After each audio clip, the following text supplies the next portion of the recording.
a scholar in the region who had gone from monastery to monastery, challenging different masters to debate, and he would trounce them all. His analytic reasoning was so profound, his grasp of the Madhyamika system, that he could use it to vanquish anybody in debate at all. So one day, somebody suggested him, oh, you should, I hear this crazy adept Do Khyentse is in the area. You should go and challenge him to a debate. It would be interesting to see what happened. The scholar just dismissed it. You heard about these crazy wandering yogi types all the time, so he didn't want anything to do with that. So he went on, he went from monastery to monastery again, challenging people to debates. And then one day he was in a small monastery near the region where Do Khyentse's house was. Do Khyentse happened to be at his gar with his companions at that time. And suddenly, as they were preparing for a soak feast in the afternoon, Do Khyentse said to Reltree, get on your horse and ride east. And you come to a small monastery, and in the monastery is a scholarly pandita who challenges people to debate. Bring him here. Tell him I want him to be my guest of honor at tonight's soak feast.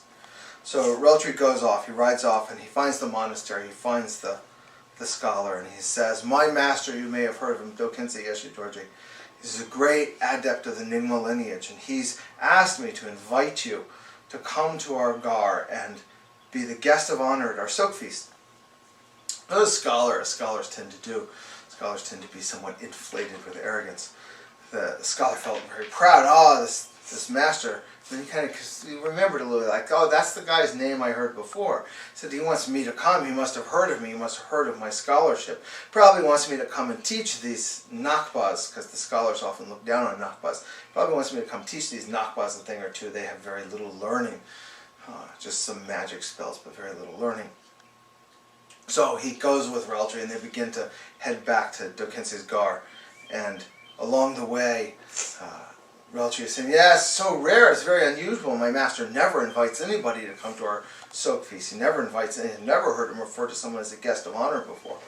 And scholars getting more and more proud as they get closer. They finally reach the gar, and Reltree immediately brings him into the tent.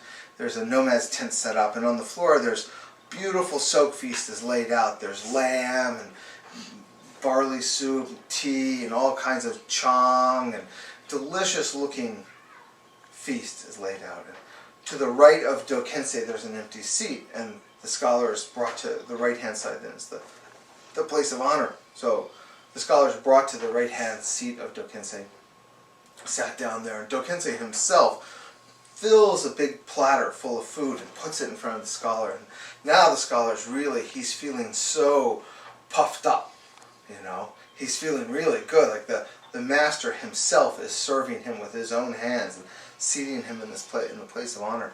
So he eats the whole plate of food, and even before the guy can finish the plate of food, Do Khyentse starts piling more food on top of the plate. And so he eats the food. Now he's really getting quite full, but before he finishes the plate, Do Khyentse piles more food on the plate, and another thing of barley tea is brought in, some more chang is brought in, and now the scholar is beginning to feel really full.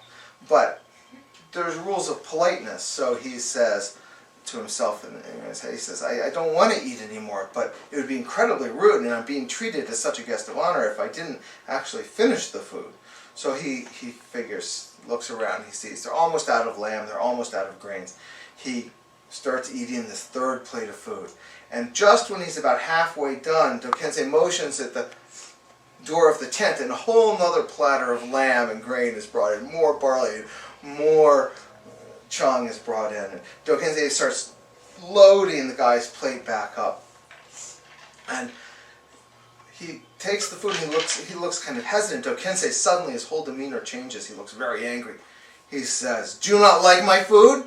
Do you disrespect me by not eating the food that I'm offering you so nicely? Would you come to my place, be treated in this way, and disrespect me? So the scholar starts eating the food. He's a little worried now. He starts eating the food. Before he's done with the plate, Do Khyentse's putting more food on it.